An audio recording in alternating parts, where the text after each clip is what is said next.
You know, so I try my best to remember in all these situations to stay grateful, to sit there and focus on the things that I feel blessed for, or the ways in which I see that I'm loved or favored, instead of all the different ways that I'm not, or I'm not accepted, or not wanted, or not, you know. And it's crazy because the way that I'm treated, I could walk around without my bag or whatever, and people would know. I mean, I try to take care of myself, etc. People wouldn't know, but the way that I'm treated walking up the street, the way I'm treated with this or my book bag, totally different, and it's mind-blowing to me. So you think when you have stuff with you, it looks like you're going through something? Yeah. No, I mean, you can tell the difference. I can tell the way in which you're treated, the way that people look at you, the way that people talk to you, the way that all of these different things. You know what I mean? Like, you know, I think that the hardest thing with being homeless or being down, first off, we all naturally want to be the best at what we do, most of us. You know, so we're already beating yourself up. You know, you're always trying to get to that next step or that next level. But the truth of the matter is for some of these things, you're going to need help. You're going to need help. You're going to need love. You're going to need acceptance and non-judgment. But those are one of the hardest things to receive when you're at the bottom. It's one of the hardest things to receive. But I think that, I'm telling you, what makes a huge difference to me is just realizing that you've got to value yourself. You've got to sit there and care. You've got to push through all of those different things. And I think it helps though when you start finding your people. So I think that's what's been happening with me.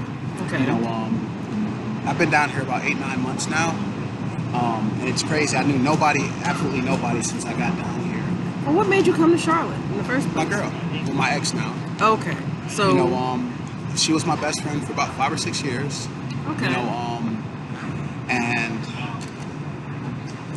to death. You know what I mean? Like, but at the end of the day, like, I didn't realize that through my life and my experiences, how broken I was, how much my environment or how much my trauma has shaped my experiences. So what I thought was normal wasn't.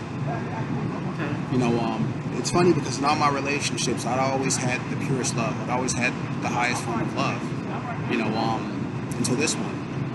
You know, truly. And this one was humbling.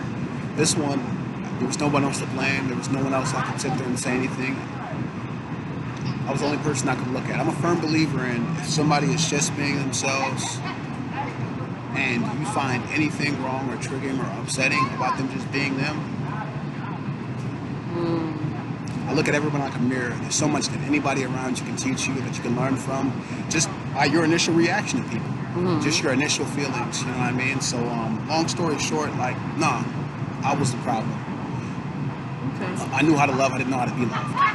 Okay. I didn't know how to accept it. I didn't know how to accept criticism with love versus seeing it as an attack. I couldn't.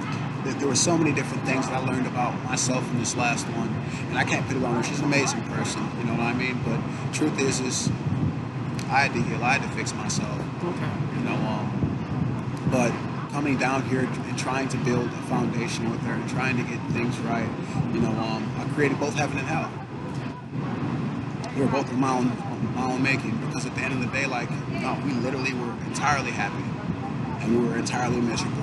And I was responsible for both. You know, but in the process of being here, I also realized that the real work had to begin. My shadow work, my looking at myself realistically and honestly, looking at the skills and things that I needed to learn, the tools that I needed to sit there and have to really live the life that I wanted to live. You know, it's a lot of different things. I love this place because it taught me so much, and this is where I feel like I want to rise at. You know, I needed all of these things. Did I want them? No. Who would say that they did? Did I need them? Yes. I'm grateful for them.